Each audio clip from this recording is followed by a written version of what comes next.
ഒന്നും മിണ്ടാതിരുന്ന എവിടെ? ആരുടെ ഗതിയെ അധോഗതിയാവുന്നെന്ന് നമുക്ക് കണ്ടറിയാം. തിരുമേനി, ഇവരങ്ങനെ പലതും പറയും. അതൊന്നും കാര്യാക്കണ്ട. ഈ ടെൻഡറിങ് പൂജിച്ച എന്തിനാ രാജേട്ട ഇങ്ങനെ വാശി പിടിക്കുന്നേ? ഇത്രയും നേരം കാത്തു നിന്ന ഇവരുടെ പൂജ ആകെ 5 മിനിറ്റേ എടുക്കൂ.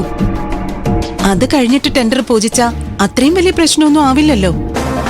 ആരാ ഇപ്പോ ഇവിടെ നിന്ന് വലിയൊരു വിളംബരം നടത്തിയത്? ഓ, അത് ശരി, ഈ ഹരികൃഷ്ണന്റെ അമ്മയുടെ അനിയത്തിയാണല്ലേ?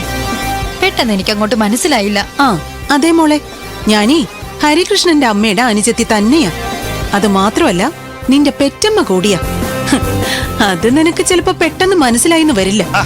വെറുതെ അതും ഇതും പറഞ്ഞ സമയങ്ങളല്ലേ തിരുമേനി? എനിക്ക് ഒരുപാട് ജോലിയുള്ളതാ. ഇതൊന്ന് പൂജിച്ചു തന്നെ.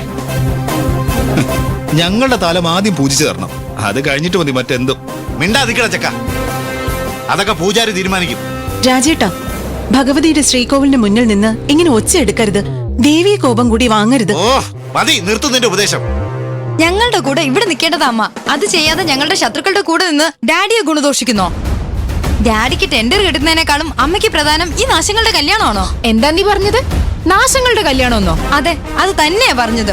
ഇതുവരെ കിട്ടിയതൊന്നും പോരെ നിനക്ക്, അല്ലേ? വേണ്ട മോളെ, വിട്ടേക്ക്. അങ്ങനെയാച്ചാ ഞാനും ആദ്യം കരുതിയത്. പക്ഷെ ഇവളെ അതിര് വിടുന്നു. ആതിര പറയുന്നതിൽ ഒരു തെറ്റുമില്ല. ഒരു കല്യാണം മുടക്കം വ്രതം എടുത്ത് നടക്കുന്നവരല്ലേ ഇവര്. നിശ്ചയ സമയത്ത് നമ്മൾ അതൊക്കെ കണ്ടതല്ലേ. അതാ ഞാൻ പറയുന്നത്, ഈ ബന്ധം നമുക്ക് വേണ്ട. ശിവേട്ടാ, ഒക്കെ ഇട്ടറിഞ്ഞ് ഇപ്പൊ അങ്ങ് പോവാ വേണ്ടത്. നീ ദേവിയൊന്നും മിണ്ടാതിരിക്കും പത്മിനി. അവര് കൊളുത്തിയ തീ തന്നെ ധാരാളം.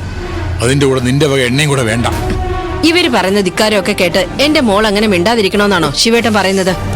അതിനൊന്നും അല്ലല്ലോ പത്മിനി നമ്മൾ വന്നത്.